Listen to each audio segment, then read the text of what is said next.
they also show the handcuffs that he brought when they're unpacking. And he brings out the fuzzy purple handcuffs. And she says, a few things. What the hell is that? And he was like, Purple handcuffs? Purple handcuffs. And she's like, I'm not wearing those. Those are purple. And he's like, I know. That's my mom's favorite color. She's like, no. Listener discretion advised. Adult language and mature content.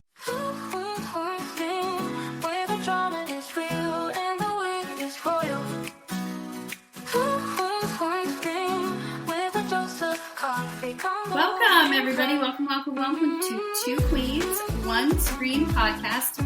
I'm Keeley. And I'm Jen. Thanks for coming back. We're so glad you're here. How was your week, Jen? Busy. And I am to blame for the late recording this week. I have middle schoolers who had holiday concerts, winter concerts for choir and band. And so I was not available to do it when we normally do it. So we're a little bit delayed. And they went really well. And it was also shocking. I'm curious if anyone else is going to any of these things, because I haven't been to them since I was in school.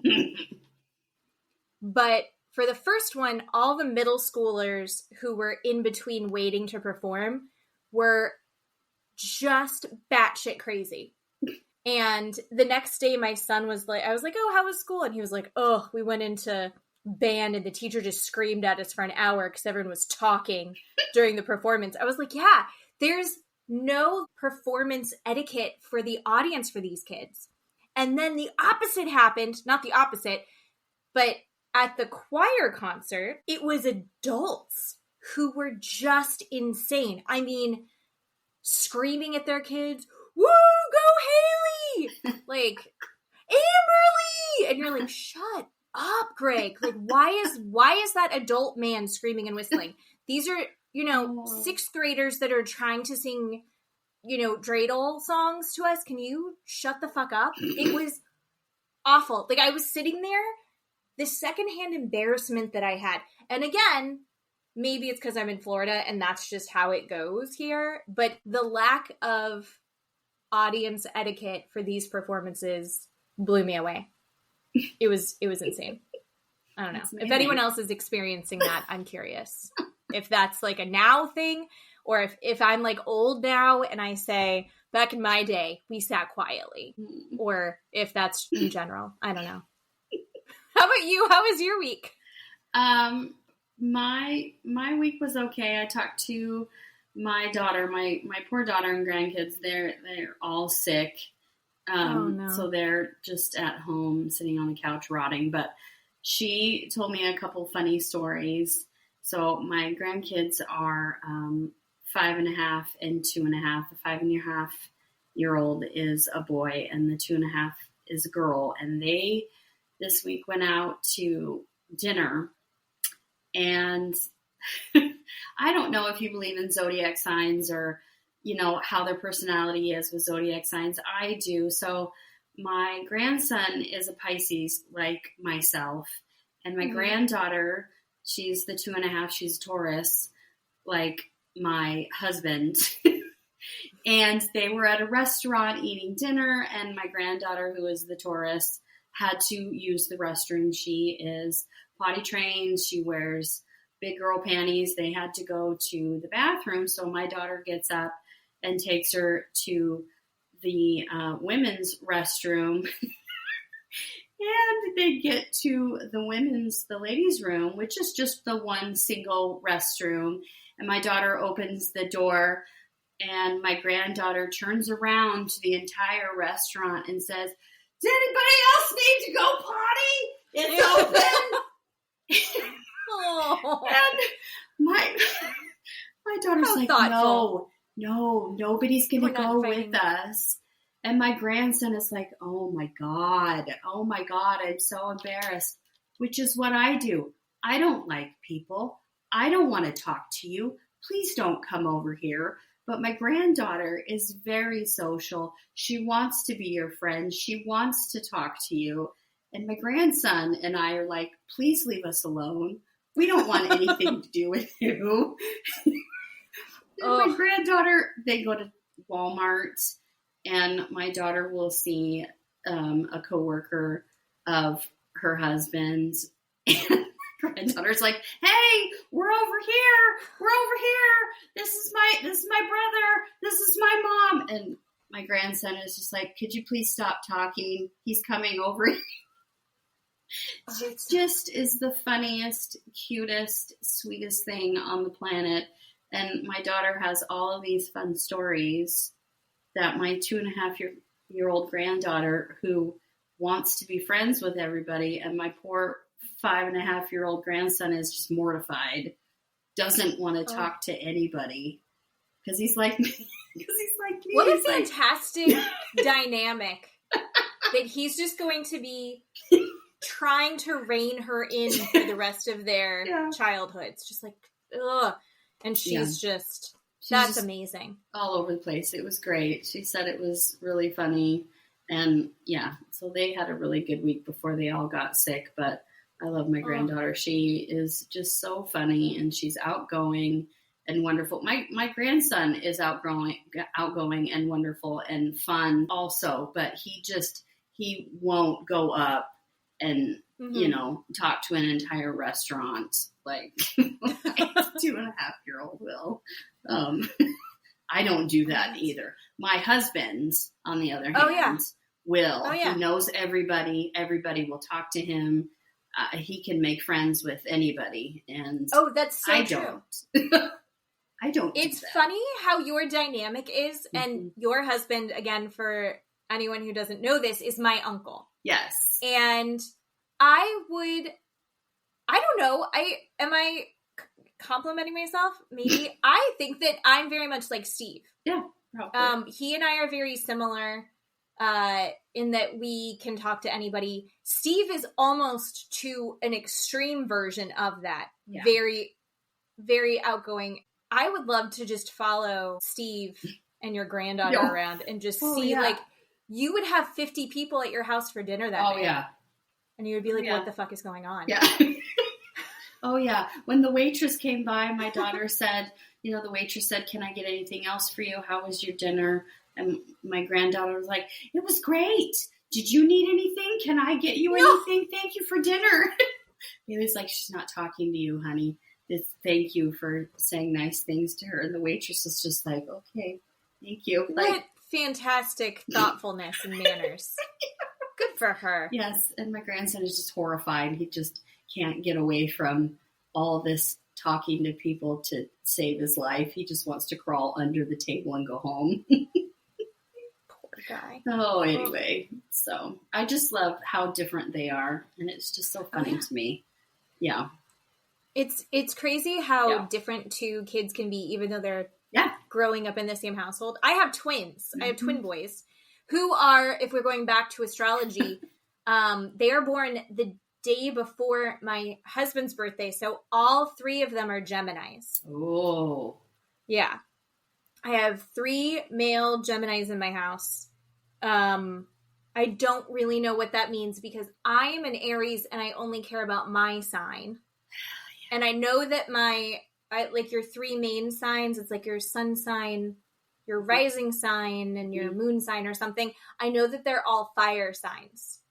If that tells you anything about me, I don't actually know. I haven't followed it enough. I skimmed it and went great. And then I haven't really looked up much into it beyond that, but yeah, we had a good week though. That was fun. Good. I'm so glad. They sound hilarious. I know that my dad really enjoys your grandkids because they enjoyed him.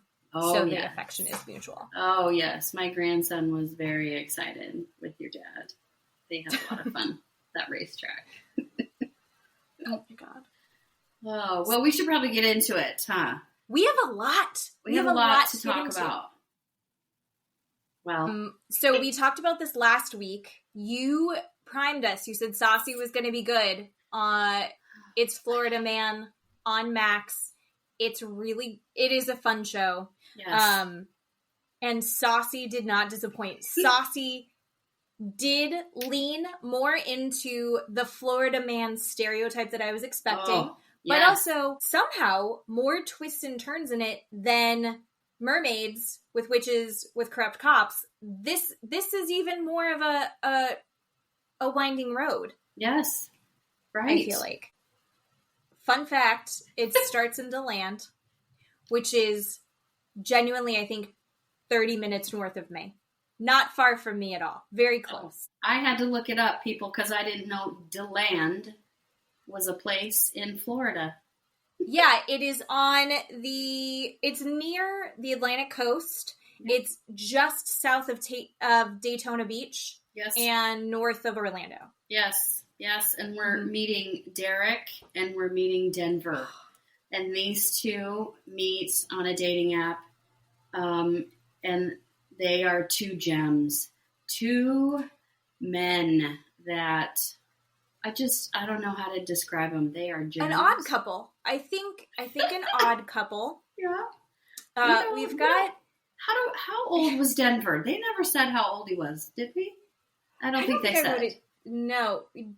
Okay, so Derek, younger guy, sweetie, just very sweet, very fun. And then there's Denver, who is probably in his 60s, maybe when they met, but definitely in his 70s when they're doing these interviews now. Yeah. And they meet on a dating website. Yeah. Like a Tinder, Hinge kind of Grindr, I think. Yeah. And it's for the boys. It was Grindr. And I don't know who played Derek, but Denver was played by Uncle Rico from Napoleon Dynamite. Yes. And he was great. Gosh, the reenactments are so good and they make it. It's so funny. And I like that their first date, they meet on Grindr, and then they go on their first date to a Waffle House. Romance. So that tells you, and that does kind of sum up their relationship for you, of like, hot dated to the Waffle House. And then Denver takes Derek on a second date to a nude beach. Which I'm like 99% sure I know which nude beach they went to. So if anyone wants to know, send us a DM. I will tell you how to get there. Yep. Yes. You're not going to see what you want to see, but there will be things to see. Yep. Mm-hmm. There was probably some BBC there, which I think the producer, the interviewer wanted Denver to explain what it was. And he wouldn't. And he wouldn't say it. I had to look it up, people. I looked it up. Did you really? I did. Keeley. It's big. And like Derek, it's black. Yes. And C, what are they looking for? You could probably figure it out, everybody. On Grindr. That starts with C. Okay. But that's what it was. Just putting it. I love that you Googled that. You're the cutest. Look at you in your little strawberry shirt. Yes. Look at my shirt. I had to look it up.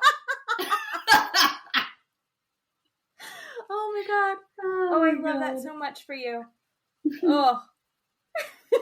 So this turns into a relationship between the two, and at first young Derek was like, this is just going to be a friendship. We're just going to be friends. And Denver's like, I want the BBC.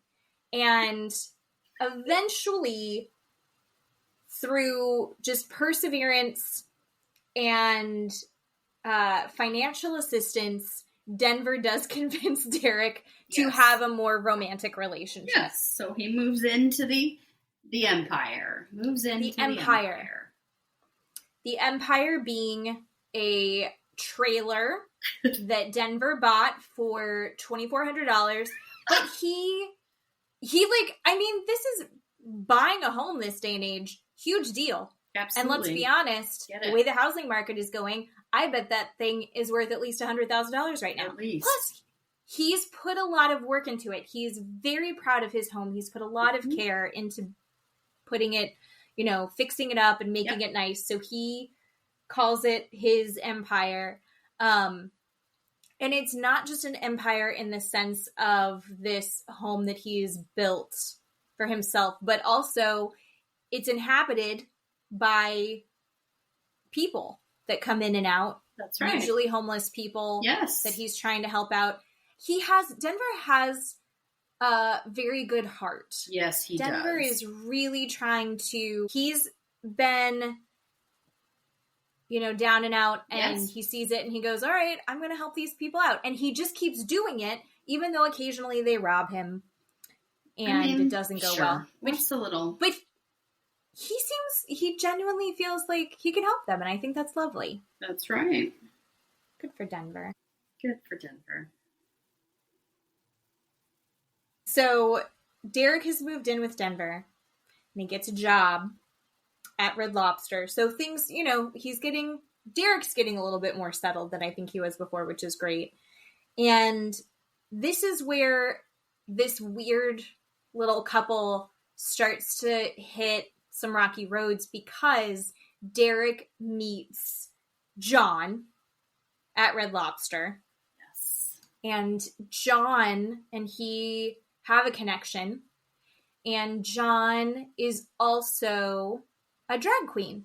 Yes. And not even really a drag queen, because as Derek puts it, he's like, he just put on a wig. Yep. It's not really doing that much. He just put a wig on. He just dresses in drag from time to time. And just occasionally dresses in drag. But as Derek's dating John, he's also still dating Denver. Yes. Denver's getting jealous. Although they have kind of maybe an open relationship. It doesn't sound like it ever was completely defined. And it sounds like John was spending time over at Denver's house. And that sets Denver off. Yes. And they get into a big fight. Several big fights. The cops are called. And the reasons the cops get called, I'm sure they're not if you were a police officer, would you enjoy getting the calls that there's a domestic dispute because someone poured out a 12-pack of beer?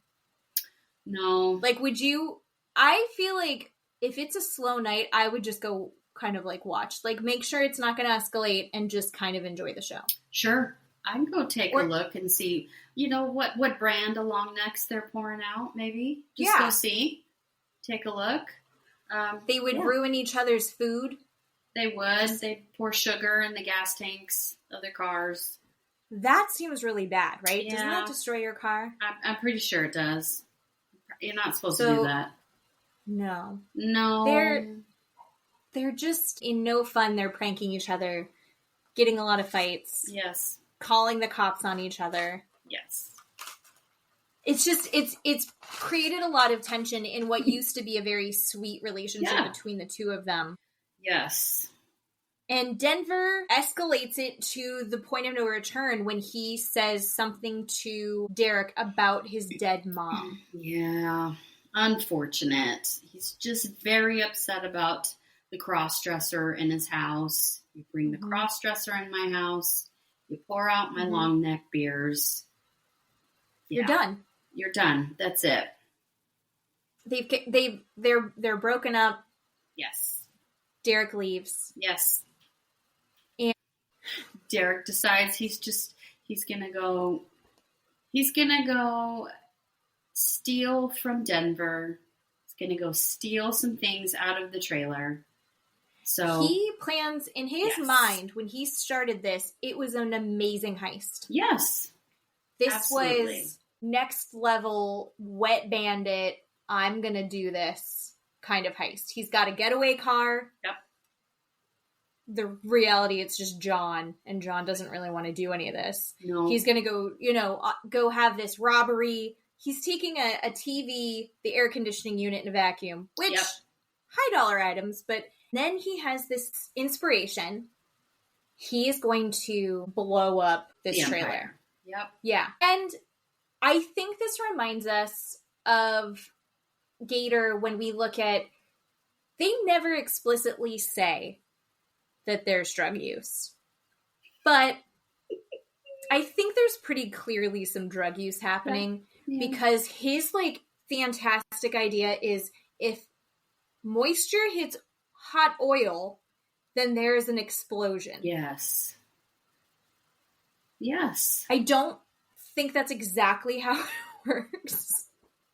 I don't think that that's exactly how it works, but he sets up this scene that I think only meth can help brew in your brain, where you're like, hot oil and ragu. He takes spaghetti sauce and he takes a rag and he links them like they're going to fuse in the middle, and it's like a time bomb and he's just going to get out of there. Yes. And it doesn't work out. No. It just causes some smoke. Yep. Just some smoke. The neighbors call, there's some smoke. The cops get there, get the smoke under control. They call Denver and say, hey, Denver, something's going on in your trailer. And he's like, oh, God. Luckily, he's driving his dump truck. His work Trash truck, I think. Yeah. His work truck. He's able to get there in time that not only is his house okay, but Derek realized that he accidentally left a clue that will link him to the crime, which is his cigarettes. Yes. They will find those cigarettes and they will know that it was him, so he's got to go back and get it. So they go back to get it, and the cops are already there. And Denver's like, it was that guy and the cross-dresser. So they get arrested. And somehow they are so angry at each other. There's this intense sense of justice that Denver has about all of this until they're actually in court. Because they're not charging the cross-dresser John. Yeah. Denver decides to change his story and drop the charges against Derek. And now Derek made it free. And he's home and he's out. Yeah. Sweet, sweet love story. Although maybe they're not totally together anymore. Yeah, so Derek lives in a little tent on the property of the Empire. He doesn't live in the trailer with him, but he lives on the property. Sees Derek, I'm sure, every day. They have dinner together. They have spaghetti and ragu. Together. And then Derek's sister brings up the last little story that Derek shot Denver in the face with a pellet gun. Because I think Derek thought somebody was trying to get into his tent or into the Empire.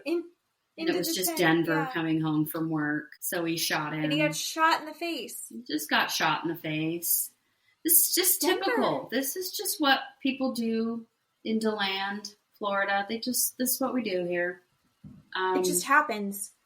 We're going to burn down a trailer with a bottle of ragu. We bring a cross-dresser in the house to our boyfriend's house, and our boyfriend doesn't like it. No, because while Denver is maybe the most forgiving man, yes, he has a line that you can't cross. That's his line. Can't bring a cross-dresser in. No, you can get all over Hinge looking for some BBC. And then take a young man to a nude beach. Yes. Just north of Cape Canaveral. What on earth? It's just, they just keep circling back to each other. They do. They genuinely seem to enjoy each other's company. They do. But they're also constantly low stakes, chaotically abusive to each other. Yeah. It's amazing. It's just a theme of like what tonight is for us, of what the relationships that we're talking about. Sure. Why not? In general. Why not? This is what I'm saying. I enjoy these shows and I enjoy 90 Day Fiance because I watch them and I go, well, I didn't do that. Yeah. I've never tried to burn down a house with ragu. Yes. I've never shot anyone in the face with a pellet gun.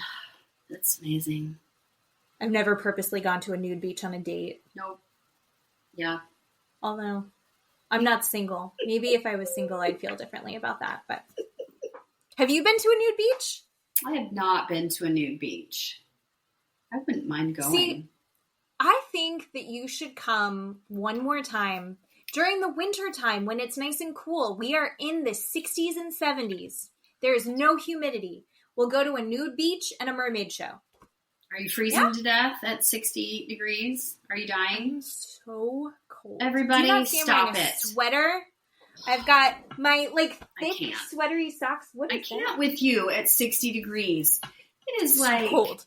15 degrees outside here. I can't with you. It's 60 degrees. I'm going to bop you on the My head. blood has thinned. No. My blood has thinned. No. We're going. Okay. We're shifting over to The Last Resort because there's so much to talk about. So Keeley turned me on to, and thank God I needed the extra time this week because she turned me on to the show after Between the Sheets. So everybody go watch that too. It's so good. And if you haven't, I think we're just going to kind of intermingle them together. So. There's so much. This show, I was saying, could be 12 hours long. There is so much that even in the hour and a half, 2 hour long episodes, I don't know how long the episodes actually are, but they feel long. Yeah.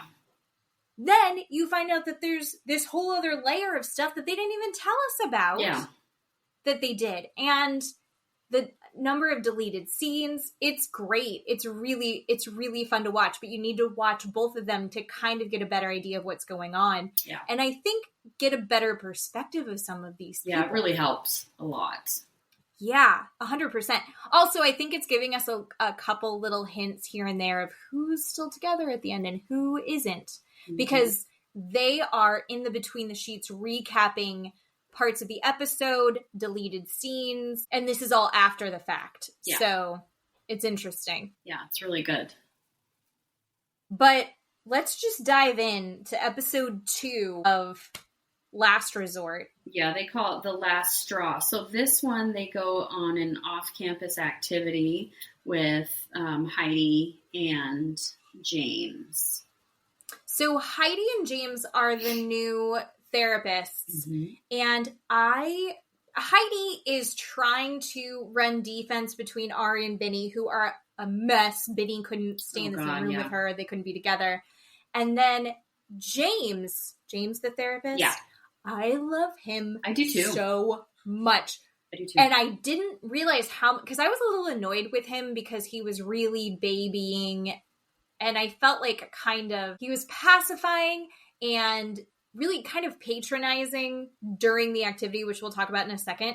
But then in the Between the Sheets, when they're recapping stuff with him and they're showing him deleted scenes, he is so messy. Like, he is so ready to go, oh my God, did you see them? And he will talk shit about them. I mean, and he's still a therapist and he's still thoughtful, but he's like, let's dig into this weirdness that they had. And you're like, I would love to. Yeah. I would love to just sit down with him and talk to him about it because he's funny. When he's in it with them, he's a good therapist. I think he's in a situation where he has to baby them because the situations are so intense. He's not calling them out the way I wish that they would. But at the same time, he's messy and he's got really good Botox. Yeah. As well. I don't know if you noticed his forehead never moves. Mm-hmm. Okay. But yeah, they take them off campus. They drive them out into the middle of nowhere, into the middle of the desert, which is so gorgeous. Mm-hmm. It's so pretty. And they're out in the middle of the desert and they're going to go on a hike, which I think only a couple of them have ever been on a hike before ever. Yeah. Right? Yeah, for sure. They're given these backpacks and there's a giant pile of rocks. They've got to each pick up 2 rocks and write the thing that they need or the problem in their marriage. They both then they give each other one of the rocks. So they're carrying not only the burden of their problem, but then they're also taking their spouse's problem. And they have to climb up do a long hike up a mountain. And when they get to the top of the mountain, they're going to talk about it. And they go off in teams. Who do you want to go through first? None of them are low stakes is the craziest part. No. Well, let's do Rob and Sophie first. Oh, okay. I know. So in my opinion, Rob the Knob came back. You said that you would come back to him. What do you think about him this episode? No, he did. He did come back a little bit, and I was a little confused. I kept writing in my notes, I wrote confused. I was confused about the whole thing. They didn't explain it very well, in my opinion, what the hell was going on. He was very tantrumy. you didn't tell me what was going on, and I'm really mad at you. It seemed like it came out of nowhere. He's all of a sudden, the therapists are explaining what they're about to go do, the hike that they're about to go do. And he's standing there with his arms crossed, going, you lied to me. You've been lying to me for 2 years. Yeah. Out of nowhere. And there's no context to it. There's no buildup. Yeah. They edited this in such a way that we're like, wait, what just happened? Where did this come from? And Sophie's like, it was when I was 14. So the gist that I got from it is Rob is upset because he found out that Sophie lied to him about having sex with her friend Callum. Callum was her friend since childhood. They had sex when they were 14. She told Callum, and Rob saw a text message that said, don't tell Rob we had sex. But they had sex back when she was 14. And that's it? That's all we're talking about? I do feel like, okay, so overall, Sophie's side right now. But then she brought Callum to the U.S. to meet Rob. And Rob was like, there's something between you guys. Like, something's going on here. And she's like, no. And then she gets Callum to be like, we're just friends that, maybe kissed a little bit, but it's back when we were children. Don't worry about it. And they kind of gaslit him and said, no, we've never had sex. Okay. Is it any of Rob's business who she had sex with before they got together? I would typically say no. But she brought Callum in and said, all right, we're friends. This is my friend that you have to accept. Gotcha. She knew he would have a hard time with that, which, again, that's a Rob-Sophie problem, like, equally, I think, that he's going to have a problem with it. So she lied. And he's upset that she lied because throughout their whole relationship, she's like, I've always been honest. I've never lied to you. And he's like, well, now what else has she lied about? Because she's always had the upper hand because she's always said she never lied where I did lie. And now I don't feel like I can trust her at all. And he is up in arms. She is standing firmly in the idea that I don't owe you an explanation. I'm not going to justify what I did when I was 14 years old. Okay.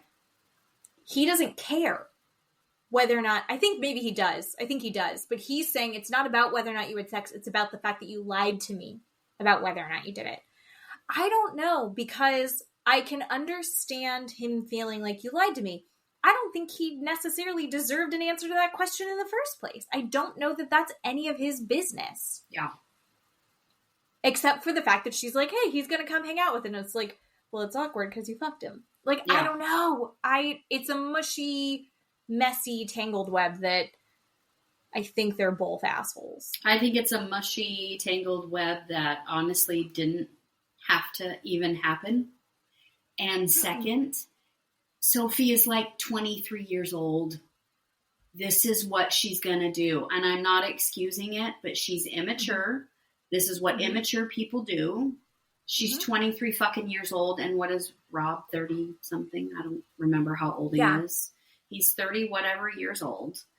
And he's, in theory, more mature than she is. Again, I'm not saying he is or isn't.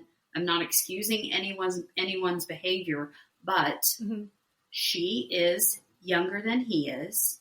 Of course, she's not going to tell him, first of all. Second of all, none of this needed to happen.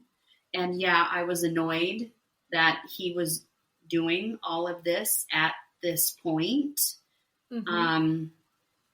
When James was, I did like how James handled the whole thing. He was trying to get Rob to calm down. He was like, just stay here. And then he followed Sophie. And then he said, this is very true. She ran off. Yes. They're supposed to start this hike. And Rob's like standing in one place. And Sophie runs away. Yeah. She's like, I'm done. I'm leaving. I'm not even doing this activity. So James chases her. He stops her and he says, look, this is triggering him. You have to understand that. I need you to stay. And he was helping both of them, but he wasn't excusing Rob and he wasn't excusing Sophie. But I really liked that he was doing and saying what he was saying to the both of them. And I liked how he brought the both of them back together. But yeah, that was ridiculous and stupid. None of that had to happen. So at all. melodramatic. Completely melodramatic. And I agree with you. I don't think it needed to happen, and he didn't even need to know, honestly. Yeah. I think the fight is just ridiculous. Yeah. And I think here's the part that I was irritated with James, the therapist, about. When he gets Sophie and he's like, don't you want to fix this? Let's fix this. Yeah. Here's what you say. You say, this is a lot of information. This is a lot of confusing feelings. I'm sorry that you're feeling hurt, which I feel like is the opposite of how I've been told to apologize. Like, I'm sorry that you feel hurt I feel condescending, but it was literally just, it was a Band-Aid on the situation. And what's hilarious is, so they finally get them to go. James walks them up the hill, and it's a long hike. It must have been a couple hours. Oh yeah. This hike that they had to do.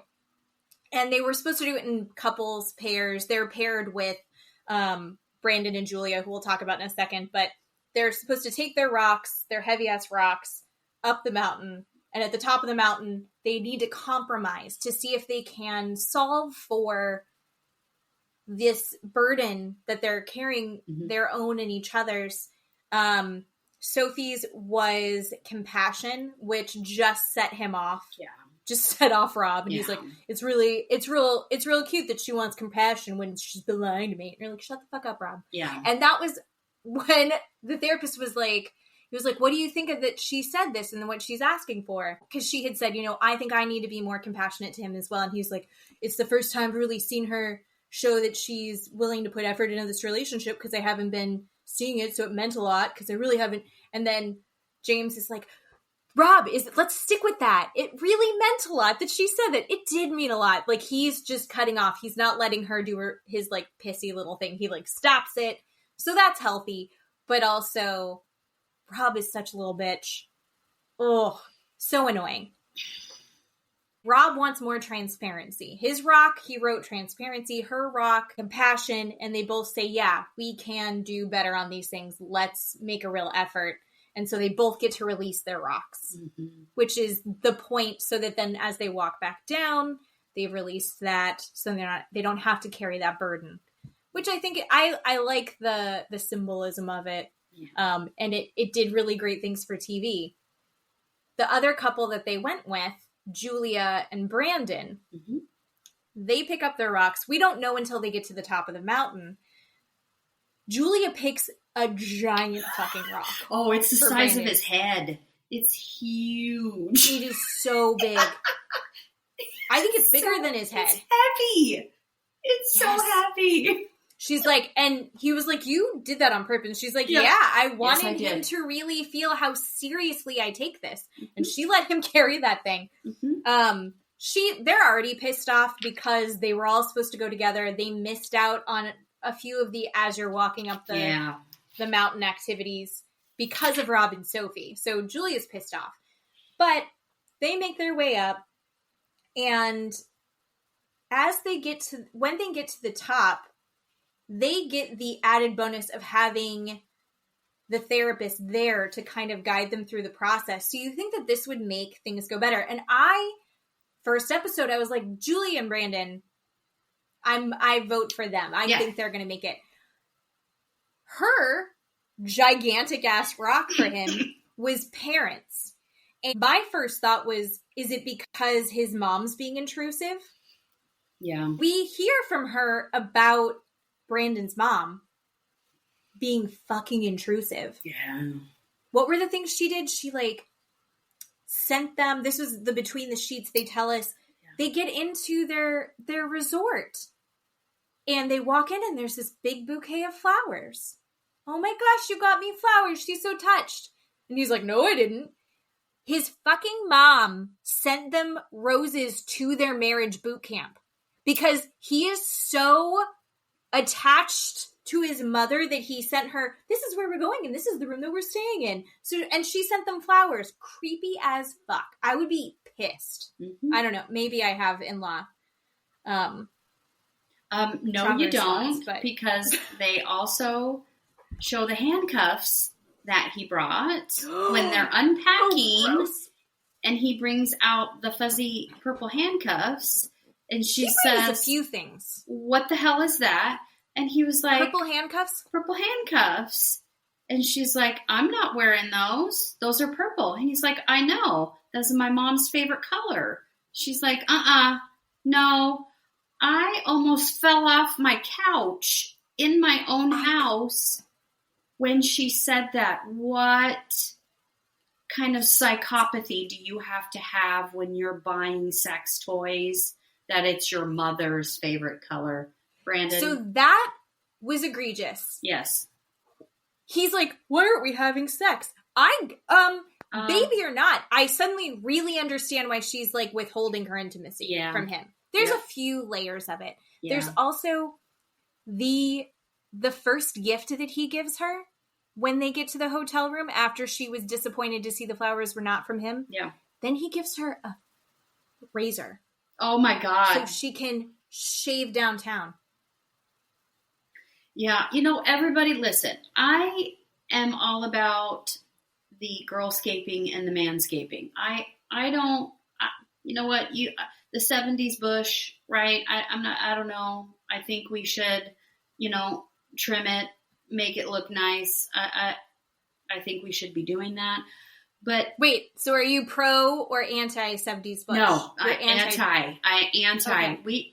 The man does not need to be looking when we're down here. We don't need to find things to no, we're not on a Girl Scout hunt to find it. I mean, come on. We can take care of it. We can maintain it. We don't have to have this thick of a bush to go down there. So I get sort of the razor-ish idea, but to give it to her in that way. Yes. No, we don't do it on national television.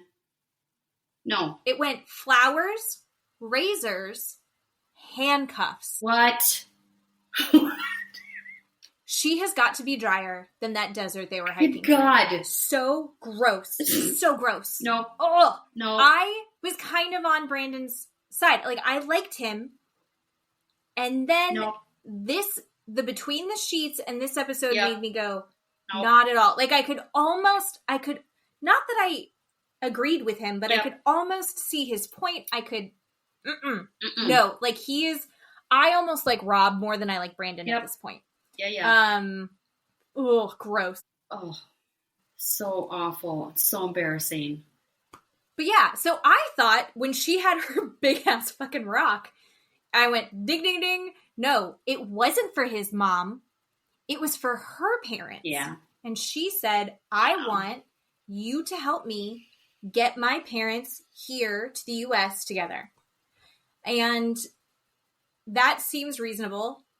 But then he explains why he's not being helpful for that. And that is her parents are divorced and they are not like amicable at all. They fight like cats and dogs. And Brandon's like, that sounds like a nightmare. I don't want to bring that into my life. So I kind of get it. You can have your mother doing what your mother is doing, and that is okay. I don't know. I don't agree with that at all. He can't have it both ways. Nope. Nope. It is very much a pattern in their relationship. Yeah. He's not giving to her much at all, but he's asking for a lot. You find out in the first episode where he's like, where are my socks? Like, how many? And she's like, are you fucking serious? And she was like, I told you to pack your socks and panties. And he's like, but you packed everything else. She's like, yeah, I packed everything else for you. I told you to pack your socks and panties. I'm not your mother. She said to him, I'm not your mother. Yeah. And so he has no socks or panties because he didn't pack them for himself. And then he wants this baby. And she's like, he doesn't do it. They have dogs. She's like, he does nothing for the dogs. He's like, well, she goes out of town and I do it. But the rest of the time I don't because I go to work. Okay. What? But like, you're not doing any of the work for any of this. You're not showing her. Right. that you're going to be part of this. So of course she's like, I don't want to have another baby. I have my dogs and I have him. I don't want to have to baby anyone else. And then she's also got the constant, his mother coming in and flipping around their toilet paper. So she and her mother-in-law are on different sides of the debate of which way does the toilet paper go. So when you put it on the wall, here's the toilet paper. Her mom wants the toilet paper against the wall. I think it should be hanging forward. Which way do you do? Oh, I don't care either way. It doesn't matter in our house. I don't have an opinion. I don't. Fucking anarchy chaos is your home. I've been to your house. Your house is so clean and nice. You guys don't have it. Their house is spotless. And it is so organized. I don't know. I don't have an opinion. And it goes everywhere but the toilet paper. Whereas it would probably be over if I had to pay attention. I really don't like to grab it from underneath. It would have to be over. My house is the opposite. It is chaos everywhere, but you can always know that the toilet paper will be. Yeah, it has to going be. over. It gets over. Yeah. Yeah. So Julia and I agree, and she and her mother-in-law will flip it back and forth throughout her mother-in-law visiting, like several times during a visit. That's insane to me. So Brandon's carrying that fucking rock back down the mountain, that boulder that she gave him, and he wants his rock says baby, which we already know he wants a baby. Poor therapist John is like, so do we have a compromise that we can find here? Maybe Brandon, you could be more supportive as she's trying to go through this process with the parents. And he's like, and then he's like, well, what about you? Are you open to having more of a conversation about the baby? She's like, we've had a conversation about the baby. He's like, well, you used to be open about, talking about it and interested. And she's like, I said I would have a conversation. I said I would open to a conversation, but I don't want one. The answer is no. And he's like, well, if you're not going to give me a baby, I'm not going to help you with this. And then it's like, well, then we're carrying the rocks back down the mountain. I didn't see that coming. Unbelievable. And I don't know how you compromise on either of those things. Yeah, I don't think so either. That is gender specific, right? That is what that is. They both have to agree. There's really no compromise because that's what their life is gender specific roles. He's not going to take care of that baby. If he doesn't take care of dogs, he's not going to take care of a human. No. So that's what that is. I was very disappointed with him, and I was just not a fan of him after watching that. Too. And then after watching him on the Between the Sheets either, he gets very bro-y in a way that he's like a Temu Ed Norton. Like he doesn't deserve to act the way that he. Yeah. No, I'm not into it. Yeah, he was very weird with Rob. Yeah, I didn't like it. He was calling Florian a bitch because Florian was like, I'm tired. I don't want to have sex with Stacy. And Stacy was in the negligee. Oh, yeah. Trying to seduce him. She's like, I'll give you a striptease. And he's like, would you do that though? Would you have sex when you know that there's cameras in the hotel room? No. I wouldn't either. I wouldn't have sex. I don't know. I would real world road rules it. You put the blanket up. Yeah. I don't know. Can I tell you that all of those couples are pigs in those rooms? Those rooms are disgusting. I wrote it down. The rooms are a mess. Mm-mm. Do you know whose room is nice? Gino's and Jasmine's. Yeah. They keep their room tidy. Yeah. Their room is tidy, whereas Rob and Sophie. Oh. Worse. Those children. Children. Terrible. Terrible. Not okay. Okay. So, who do you want to go over next? Let's do Natalie and Josh. Natalie is such a villain. And it's funny because she literally goes into a thing where she talks about how she wants to be Josh's Cinderella, but he called her Maleficent. And she's like, but I'm a monster. He wants to leave in the woods. And it's like, yeah. She genuinely behaves like a villain She is dirty and mean and insane. Oh, yeah. So they go up the mountain, and her big thing with Josh is she wants access. She wants more access to him in his day-to-day life. She wants to be able to know what's going on more. She wants to be able to see his house. That's what she's like, the compromise I'm looking for. I want you to take me to your house and take me on a tour, which I think was actually a very reasonable thing to say. Yeah. Except, should we both like see if we can do who can make her face when she says that she wants to investigate? I want to go and I want to investigate. And she like leans down. I can't do her crazy eyes. I'm going to investigate. I want to. Ari did it and pretty she's like, good in Between the Sheets. Ari does. She does a good one. God, just crazy eyes. You don't go like this. I'm going to investigate I want to. Jesus Christ, that's creepy. Yeah. She's scary. Yeah. That's why they haven't broken up, because he's terrified. Yeah. That's not even true. I think he loves drama. I think he likes it. What did he write on his rock? We don't know. I went back and rewatched. Thank you. He didn't Me say. too. Okay. Thank you. Don't know. He didn't say. All I know is the compromise that, oh no, he did. I think he said he felt like she was smothering him. Oh. And I must have missed that. It was so quick. Okay. He said that he felt, I think it was in between the sheets, and he felt smothered by her, and so he carried that rock back down. Okay. But they did throw the access, because he said, if we're still together in 3 weeks, then I'll take you on a tour. And she was like, great, I'll take it. Okay, yeah. Okay. So, all right.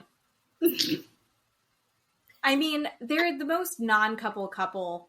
They've been together for 3 years. She's never been to his house. We learn in Between the Sheets that she texts him like 1,000,000 times all day long. What are you doing? And what are you doing? Where are you? Who are you talking to? He's like, I'm putting my daughter down to bed. Send me a picture of that. And he's like, I'm not sending you a picture of this. Not doing that. Yeah. Ugh. Yeah. No thanks. gross. But he's, at the same time, he's like financing her life. He's like, she has access to me financially. So he's paying for her house, or helping with her house, medicine, her hair, her car, gas. He's paying for all of these things. And he's like, that's enough, right? And she's like, no, I want to investigate. No. Ugh. I don't know. I don't understand them. I do in a way. I had a friend that was a stripper, and she was just batshit crazy.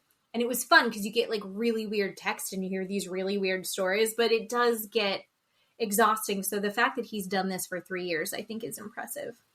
Yeah. I don't know. Well, and then the only thing that they don't have a problem with is their sex life. Yes. She said that their relationship is 70% sex and 2% we fight. And he said, actually, it's 75% fighting, which ruins everything else. And she goes, well, you're just too sensitive. And we're like, oh my God. It is funny that with him and then with Gino, and he and Gino are paired up in Between the Sheets, and they're a fun little duo. Yeah. Both he and Gino are like, we need to have like an emotional connection to be able to connect physically. They're with like these two women who their identity is their sexuality. Yeah. And they're like, be nice to me first. Talk to me nicely. You're like, you're dating a blow-up doll. How dare you? Right. Oh, you're rejecting these women, then that's literally what they brought to the table. Mm-hmm. But I think they're weird. And what is crazy is they go all the way back down the mountain and they're taking the buses back. Sophie and Rob are in the van with a couple other people, including Josh and Natalie, right? Yes. And Natalie turns around seemingly out of nowhere. And there's different versions of this story. Rob and Sophie are like, this was out of nowhere, and agree on that. Natalie is like, no, we had a conversation. It was just continuing the conversation that we were having. so she turns to Rob after Sophie had kind of explained to everyone why she ran away when they were supposed to be hiking, and they were kind of making light of it. But then Natalie turns to Rob and goes, I think you love her more than she loves you. And I see you putting in all of this effort and she's not putting in that effort for you. And it's not fair. And Rob is just, and I think he said, like, even though it's coming from batshit crazy Natalie, it was nice to hear that somebody was on my side. Someone else sees what Sophie's doing to me. Yeah. But it was immediately after Rob had given Sophie just the most surface compliment. And I think you just watch Natalie go, like, did he just compliment her? I'm going to take her out. Yeah. And she just eviscerates Sophie. And Sophie's like, well, I think all of us are dealing with things, and I think we're all trying to figure this out. And yeah, I didn't make the best choices, but I'm trying my best. And Natalie's like, well, I said what I said, and I think that and she just rips her apart. It just was so similar to me when Natalie ripped apart the girl at the front desk. Yeah. Right? And she was like, oh, maybe we exchange information in case he comes to stay here alone. I'm watching you. She is so jealous. Yeah. And she is so reactive. Yeah. It's like a little scary. And it's impressive. Like I'm almost in awe of her. It's impressive while also being insane. I don't know. Mm-hmm. Not healthy. I don't know. It's fun to watch that couple because they make no sense. And they had gone up the mountain with Benny and Ari. That was hard to watch. What was your reaction? It was so hard to watch. So what was your reaction in kind of the way they were interacting? Ari was trying again. She was, I want to give her kudos because she, like we said last week, she was so angry. She was coming in hot, right? Mm-hmm. She's telling everybody how horrible Benny is, right? Mm-hmm. He's just this saying negative, negative, negative, negative, negative, right? And everybody else was like, damn, why are they even here? She can't say one nice thing about him. So that's the first thing I picked up on is she literally was trying to be nice. She was trying to be softer around the edges. They were trying to do the piggyback thing up on the mountain, right? We tried that, but the rock was kind of digging into his back and he didn't want to do that. I mean, that's here nor there. Okay, she tried that. I saw them holding hands, right? They're walking up the mountain. They're holding hands, right? We did that a little bit. So then they stop to talk about their rocks, right? And she wants to hold his hand and do the eye gazing thing. And I'm thinking, this is not going to go well. Right. Because he cannot, he can't look at her. Her rock's affection. Yeah. Hers was affection. Could you do the eye gazing? No. Oh, fuck no. I mean. No. Even if I had Steve, I'd be like, no. I love my husband. No. Maybe it's the ADHD. Yeah. I would be so bored. I think. Yep. And Ari's like, I'm an eye gazer. So and she does have those gigantic eyes. Yeah. She's like, I'm really good at this. I could do this all day long. And you're like, this is uncomfortable. And he's telling her rock is affection. Mm-hmm. His rock is respect. That's what he wants. And it was very cute. He had to ask her how to spell it. And I think she was like, oh, he wants respect. And I feel like she heard that. Yeah.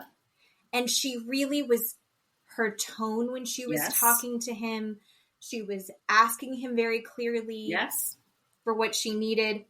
And I messed up. I said that they walked with Natalie. They did not walk with Natalie. They walk up with Stacy and Florian. Oh, that's right.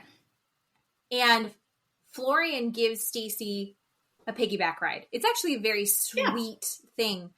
And Ari was literally in the middle of expressing to Benny, I need more affection from you. I need more physical contact. You showed up at the resort and you hugged everyone and then you shook my hand. I'm your wife. I want physical affection. And Benny is very resistant to that, but he's like, maybe I could do that more the way that you're talking to me. I really like it. Like she saw They went through the respect. She's really taking that note. And she's like, let's do this. And you just see him like check out. Yes. And she's like, look at them. They're doing a piggyback ride. Let me do it. Give me a piggyback ride. And you know that he can. He's so strong.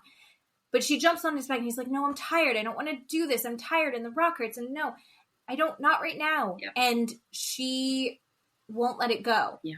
So what started as this very positive direction, he's like, she just needs to control me. She decides that she wants this and she won't listen to me. Yep. And so I saw his side too. I saw her really make a strong effort. And then I saw her just panic when she's like, oh, we're making progress. Oh, we're making progress. And he was holding her hand. And then she didn't get what she wanted. And it just kind of like crumbled. And then so she went right back to square one. Yeah. And he was like kind of giving her a little bit. And then he had just reached his threshold. He wasn't quite there yet. And wasn't comfortable and was so clearly uncomfortable. And he's like, she's not respecting that I said I don't want to do that right now. Mm-hmm. And so it's just this impasse that they're at of like, can she give him the freedom that he's asking for? Can she give him the space? Can she let him come to her? Like, he's a cat. Like, can you let him be the cat and like come to you? I don't know. I don't know how that's going to work for them. It was sad. Yeah, it because was you just really saw the effort. Sad to watch. It was very hard to watch. It was very awkward to watch. He at one point finally admitted he feels trapped. And right then and there, I instantly knew that he doesn't want anything to do with her. He absolutely does not want anything to do with her. And I thought of that movie, I don't know how many years ago it was, maybe 10 years ago, where it has the actor Justin Long in it. If a man wants you, he's going to do everything in his power to be with you. He's going to call you. Mm-hmm. He's going to be around you. He's going to make an effort to be near you. Benny does not want Ari. He doesn't want anything to do with her. And that is perfectly fine. Just because they have a child together has nothing to do with anything. It doesn't matter. And people don't seem to understand that. People seem to think that because two individuals have a child in common, that they have to stay together, that they have to be in each other's lives. And you don't have to have that. You absolutely do not have to have a relationship at all. You don't. You don't have to like that person. You don't have to live in that same city. You don't have to live in that same state. You don't have to live on the same side of the country. He absolutely does not want anything to do with her. And you absolutely could tell that. He couldn't look at her. He couldn't touch her. He didn't want to be in the same bubble with her at all. And you absolutely can tell that. She, on the other hand, I think still has feelings for him. This is what I think. Watching her, she still has feelings for him. I think she can't admit it because she has been hurt so bad by him, and she feels guilty somehow, or it feels wrong to say out loud that someone who has treated her so poorly, that she still loves that person, right? It doesn't feel right to go, I love a person that has treated me so poorly, right? You don't want to admit that out loud because everybody is going to go, what the fuck is wrong with you? Everybody's going to look at you and go, you're wrong because he's treated you badly. You're supposed to go, you're not supposed to like him anymore. And that just doesn't happen like that. You can't just turn off who you love anymore. You just can't. So I think her anger comes from the fact that she still loves him.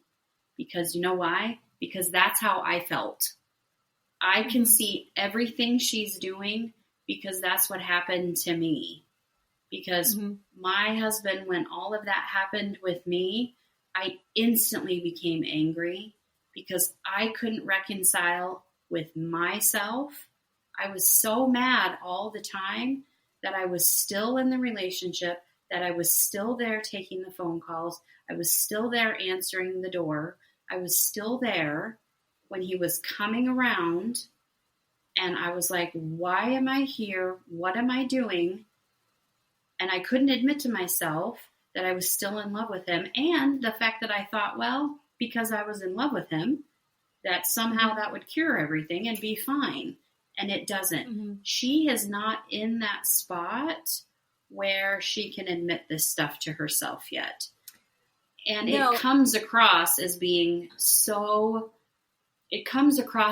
controlling, and I don't think that's what she's doing. I just don't. I think she's by like the skin of her teeth, like she is clawed into this hope that she will be with. I think she cares about Benny. I think there's also, this is the father of my child. Yep. Going back to what you were saying earlier, I think she wants that desperately. Mm-hmm.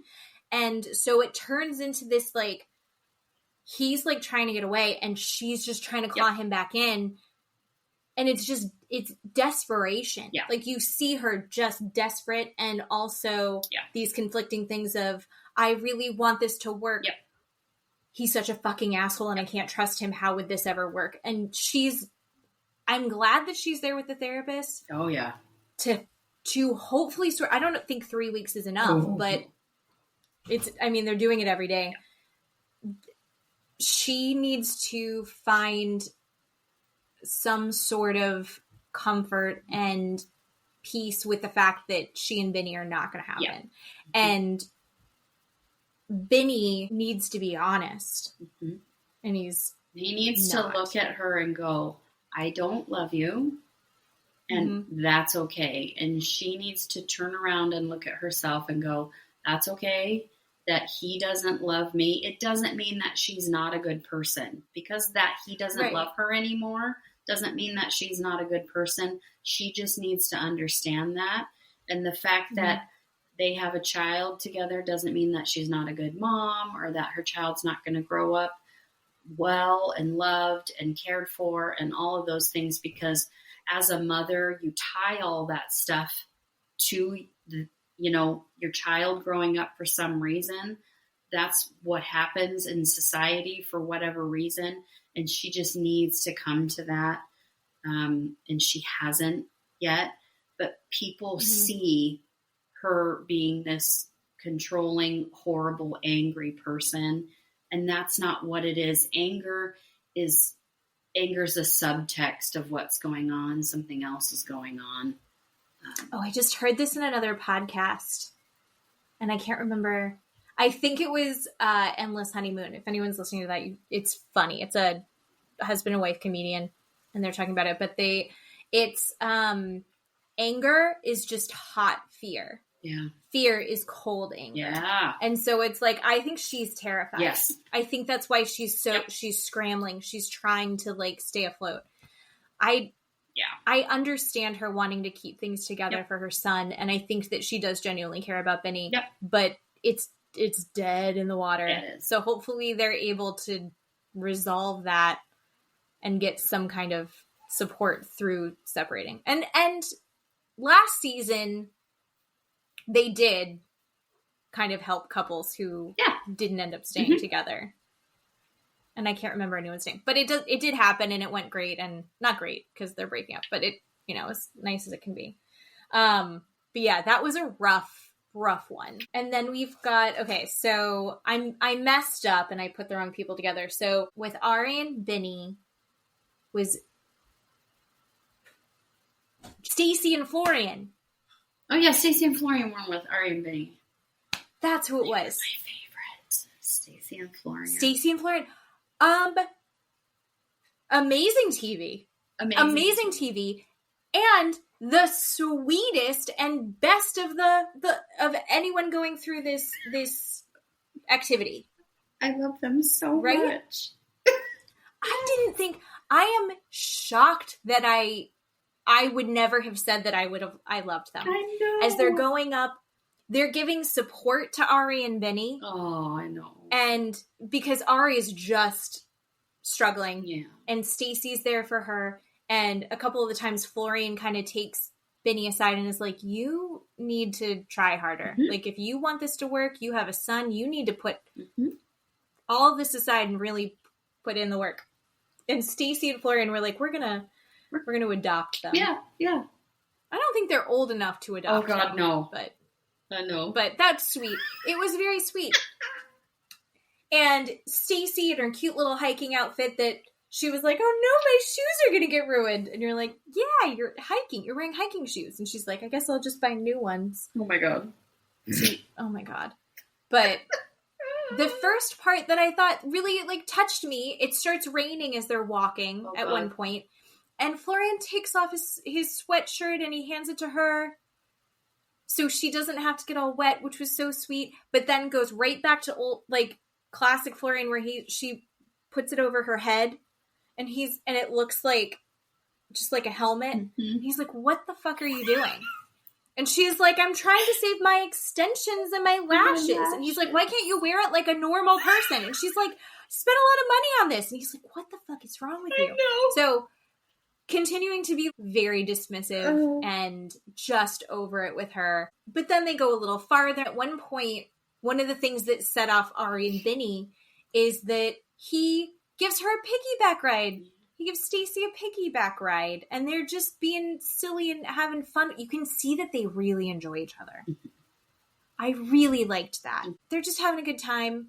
That, of course, set off Ari because Ari was like, give me a piggyback ride, Benny. And Benny was like, I don't want to. Ow, now the rock's in my back. And she's like, why can't we just do this? She's like, oh, God. But Stacy and Florian get up to the top, and Stacy's rock was trust. And they had the cheating scandal. Florian had previously cheated on her, and now she just doesn't trust him. And she doesn't know how to move through that. And she proceeds to have a mental breakdown. That was the best one I've ever seen. So good. So good. On TV to date. Constructive, hilarious, totally mildly unprompted. Yeah, it came out of nowhere. Yeah, I also absolutely. liked that she's got a lot of work done, and Jasmine in between the sheets was like, look at her Botox. That is good Botox, because her forehead does not move. It's amazing. And she's dripping in diamonds. She's got like bracelets and diamond watches and like stacks of rings. Oh, I like Stacy. I didn't think I liked Stacy. I genuinely enjoy her as a person. And she was like, I just feel like I want to trust you and I want to be able, she's holding the rock. She's like, I want to let this go. She's like crying and he's like, what the fuck is, he literally says to her, what the fuck is wrong with you? Do you want me to looking at her like this? What are you doing? What's going on? And he's like, do you want me to take the rock? Do you want me to take it? She's like, do you want to take it off of me? Do you want to take it off of me? And he's like, okay, I'll take it. No, you can have it. You can hold it. I don't want to hold it. I want it to go. I want to let go. I want to be free. Screaming. Can you imagine being one of the other hikers? No. Just like hearing that. No. What is going on? Full breakdown. He goes, do you want me to take the rock? Do you want the rock? What do you want? And he's like trying to like console her. And she goes, I'm trying to release. I'm releasing. I want to release together. And he's like, okay. And then she's like, oh, I need a hug. And he goes, I give you 10 hugs. Just stop. And like, so while it's not exactly, I don't know that they really fully communicated, and I don't know that he was completely tuned into comforting her. It was kind of sweet at the end. Like, she got to release, and she threw a rock. I don't remember what his rock was. His rock, I think, was listen. He wants her to listen to him. That's because in the between the sheets, Heidi, the counselor, was watching it, And she was so sweet. She's like, oh my God, look at Stacy. Stacy is just, right? She's doing that. And Heidi is watching it. And Heidi's like, oh my God, look at Stacy. She's being so vulnerable right now. I just love this. Oh God, Florian, just give her a hug. Just, and it was so nice. And she was, talking over it. And then Josh is watching it, and Josh is laughing, and he's just moving in his chair, and he's like, Flo does not know what to do in this moment. And it was the funniest thing, him watching Stacy ugly cry. It was just the best. It was the freaking best. But no, Heidi was like, this is great. Stacy's being vulnerable and Florian is giving her a hug. And this is really great moment for the two of them. And I really like watching that. And that's really great. I liked that about, the Between the Sheets, the after show, that you get to see, the other people watching these clips and there's more context to it. And oh my God, it's just so great. That was just so great. I really liked it. And he had a really interesting, he said he wants you to listen. Yes. He said, I want to get all of my thoughts out. Yes. Because she talks over and interrupts him all the time. And that's what Heidi said. Heidi said, Florian does not want someone who's so dramatic.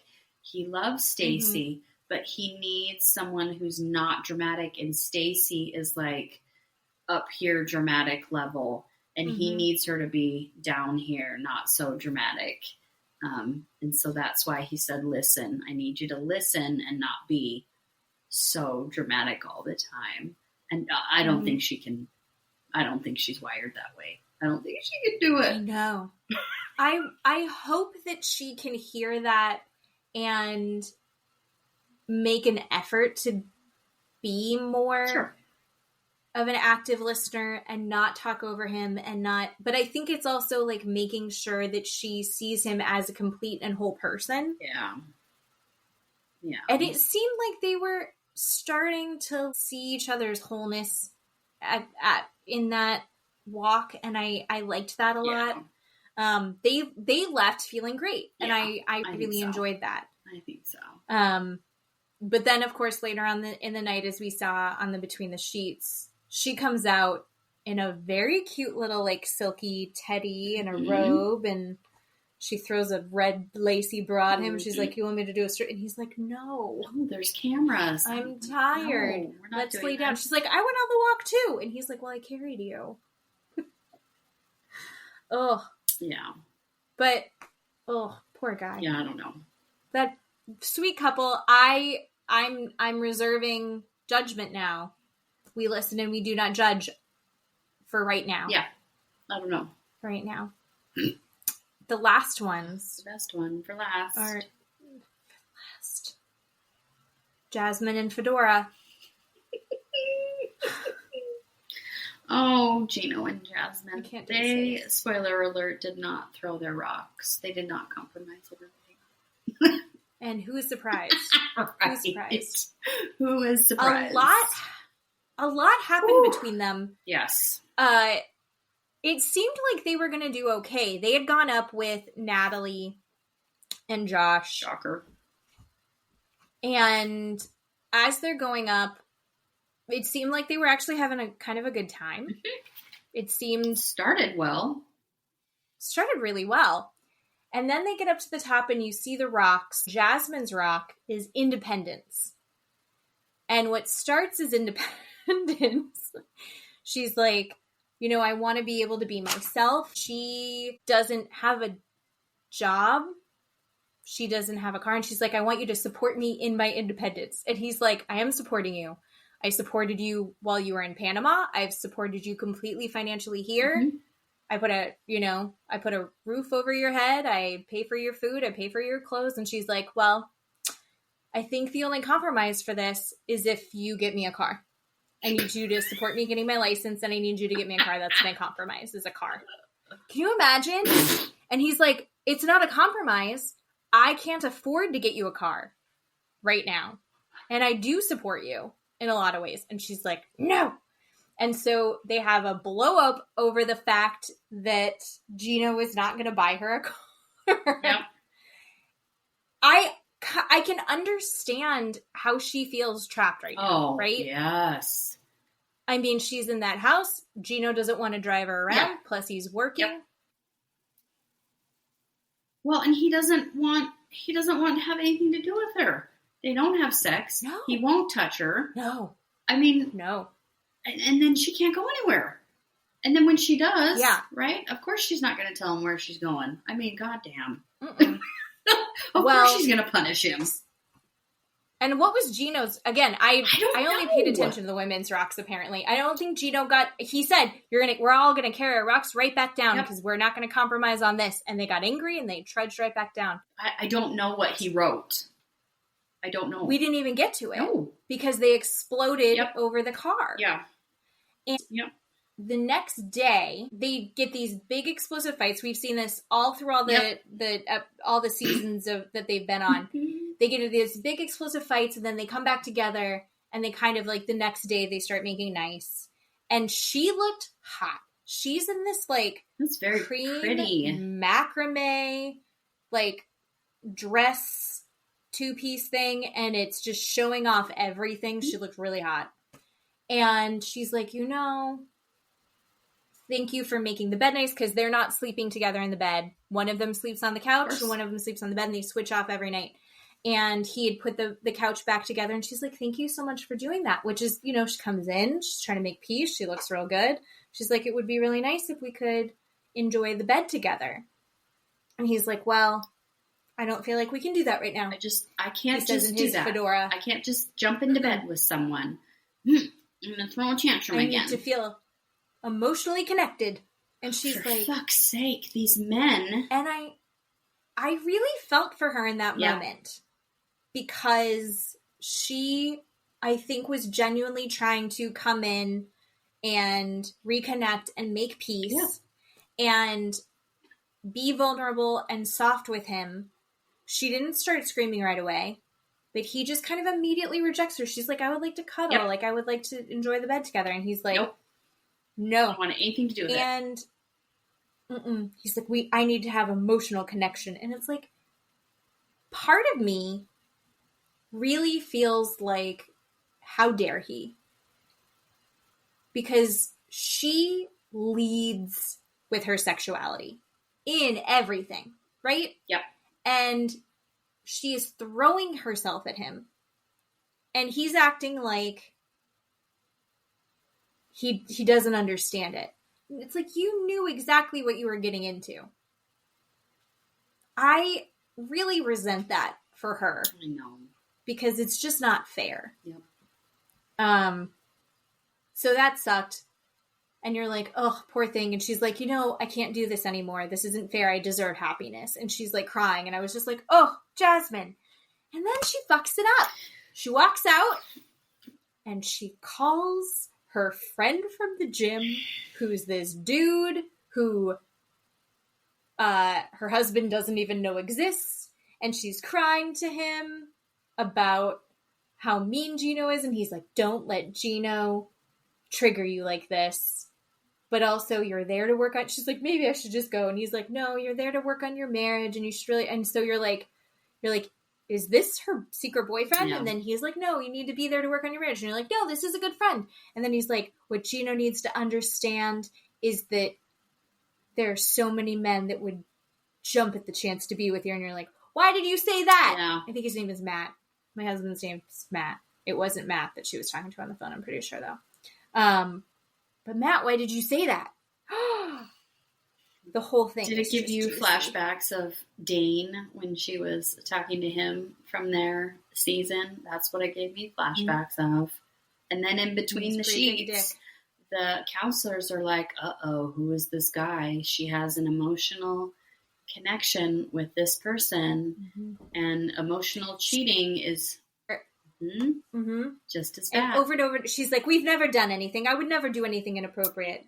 And that's why I'm not telling Gino, because I know that it's fine and he would think something is happening that it's not. And you're like, they're like, no, it's happening. Whether or not you crossed a line with them physically, you're seeking out their emotional comfort instead of your spouse. And they're low-key And the fact that she's kept it... implying that she is going, when she leaves the house and spends the night, I think they're low-key implying that she goes with this Mac guy.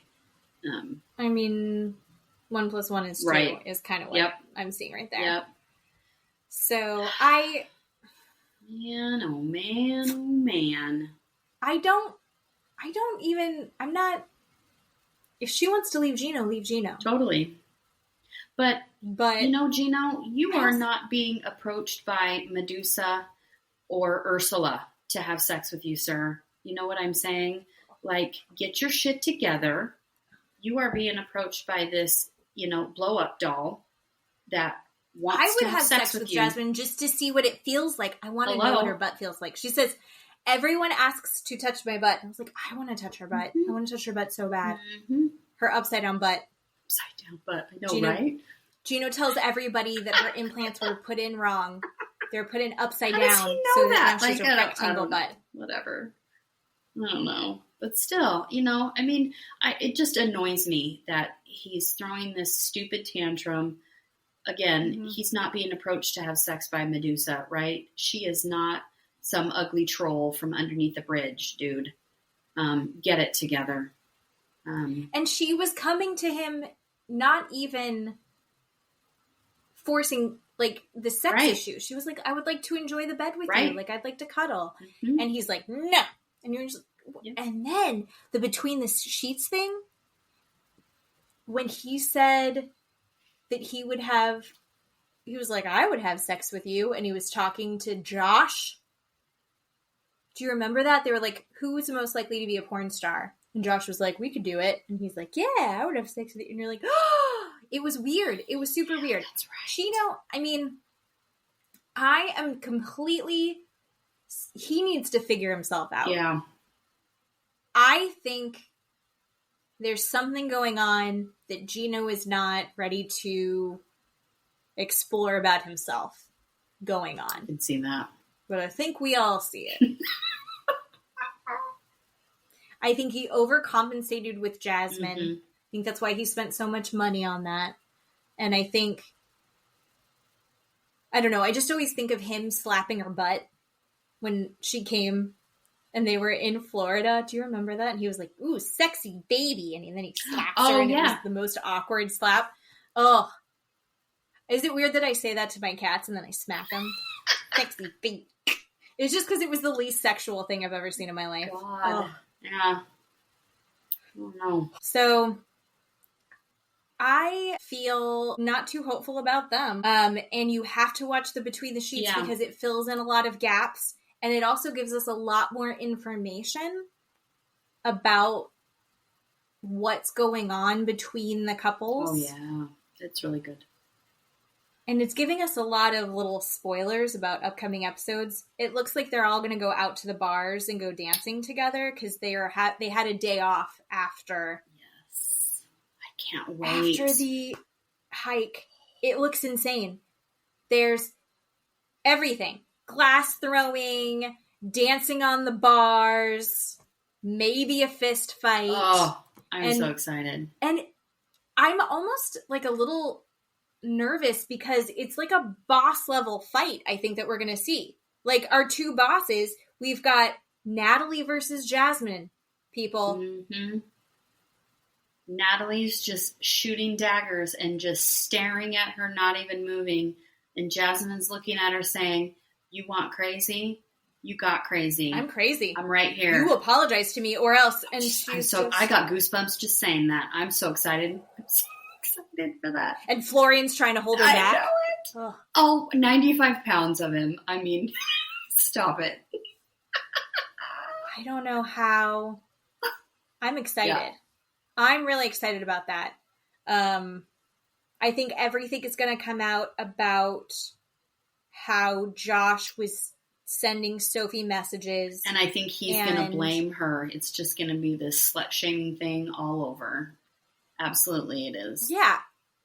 Which I feel like is a hint that at the end of the day, Josh is still with Natalie if he's still willing to throw Sophie under the bus for the messages that he fucking sent.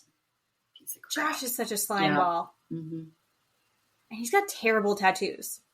Although, worst tattoos go to Rob the Knob, I think. Everyone look at the tattoos and decide if you would rather have Rob's blue flame love tattoo or a strawberry shortcake tramp stamp.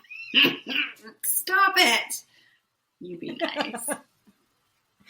I love it. It's a good one. I think I would rather have the strawberry shortcake. Right, because there's going to be more. I'm getting more. Oh, boy. So long this week. It was a long one this week. Sorry, everybody. But there's a lot to go over. Yeah. We'll see what we'll see what we have next week. We'll definitely be doing Last Resort some more and see what else we can fit in. Yeah. And we'll let you know. But okay. All right. Thank you. I miss you. I miss you. See you next week. Thanks everybody for listening. Bye. Bye-bye.